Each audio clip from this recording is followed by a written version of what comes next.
weather upon us, all you really want to do is cosy down on the sofa with a nice cup of tea. Well, tonight we meet a man who brought a speciality tea house to the west end of Glasgow with every tea you could possibly wish for, all tucked into a cosy location on Otago Lane. Tonight we find out more about this hidden gem.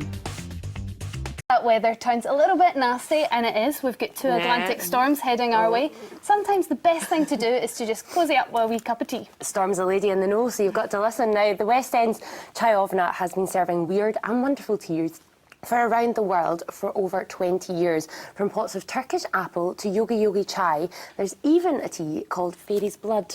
Not my cup of tea. Nice, nice. Now we went down to Otago Lane to find out more.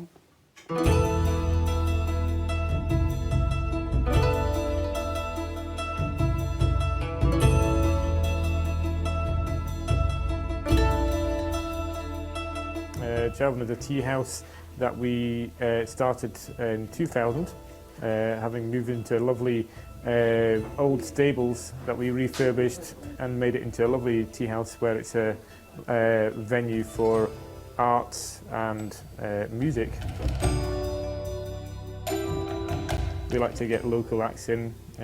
We've had quite famous musicians come down here quite often for tea, such as the guys from Belle and Sebastian and Franz Ferdinand.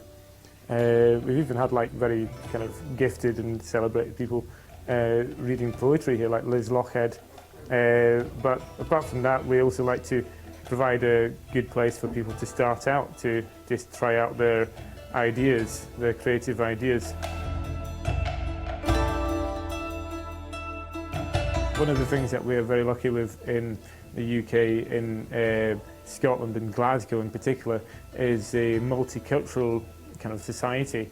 We've got people from all different backgrounds, as I say, coming to the tea shop, and I find that incredibly interesting because they have their own specific recipes that are from their cultures and even their families. And I think that makes us quite unique, but it also, I think it's quite easy in a sense, because we're surrounded by this multicultural and we're able to just, you know, borrow from them the different ideas and provide them a kind of a platform in this tea shop. Yeah, going over to India was really interesting because you know, I do a bit of Scottish dancing. I also play music, and I brought my saxophone over to Darjeeling and had jams with the locals. Essentially, you know, they were all incredibly into music. We'd just get my saxophone out and we'd have cultural exchanges, you could say, just little jam sessions. And I think for me, tea and music are very good sort of very good things that kind of transcend cultural differences. You know, people can always kind of get to know each other over a cup of tea, and also through music.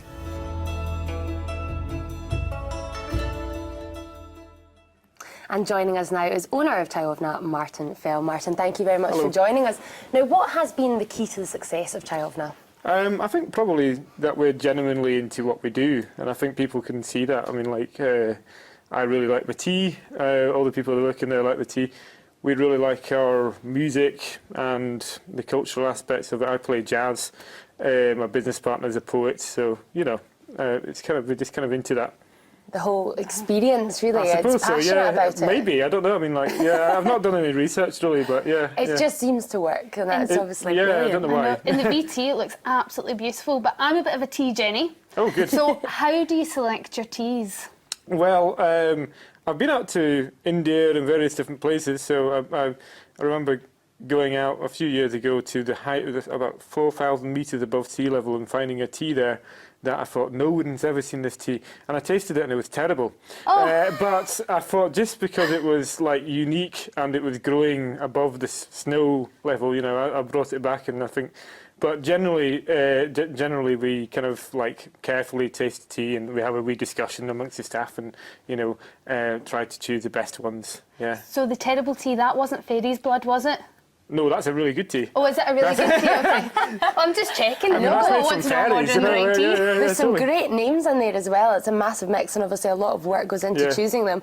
Now, I believe you and your friends obviously cared so much about the tea house that you actually pulled together student loans to actually get it off the ground. Is that right? Yes, we lived very frugally for a very long. I still do, but basically we were too disorganised to get any funding for various reasons, and we were in university, and we were just a bit sick of the alcohol culture that you get, shoved down your neck. So I put all my student loans, and my friends volunteered and so on. But we also had like a lot of people from like different outlying areas like Sighthill and Postle and stuff helping out as well. So yeah, it's not just a student thing. Great. No, absolutely Yeah. not. Well, It's I fantastic. heard another story. I heard that it all started because you were trying to impress a young lady, which I think is a better story. That was a catalyst. Okay, what it was happened?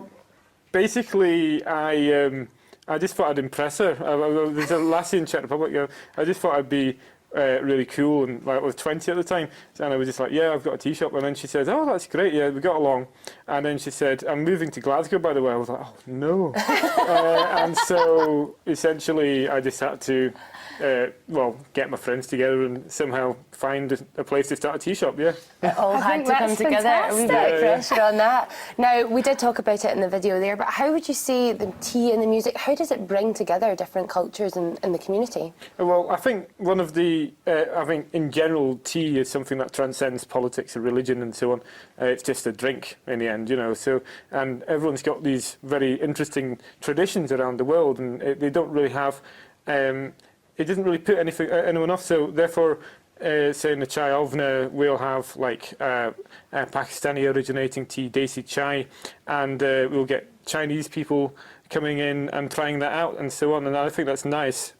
Music, I think similarly, you can like a band no matter what your persuasion, your background or anything, and so I think these aspects sort of gang together, they go together very well. Yeah, absolutely. And I think in the tea shop, that's kind of what we kind of do, actually, yeah. It's fantastic. It's an absolutely brilliant space, and people of Glasgow obviously love it, so very important in there. Thank you so much for coming and telling us Thank a you bit very more. I also Thank hear you. if you head along there, you'll see the boys from Bell and Sebastian Oh, might pop occasionally. into some celebs. Franz Ferdinand or even Scarlett Johansson. Oh, Goodness, brilliant. fantastic. Maybe.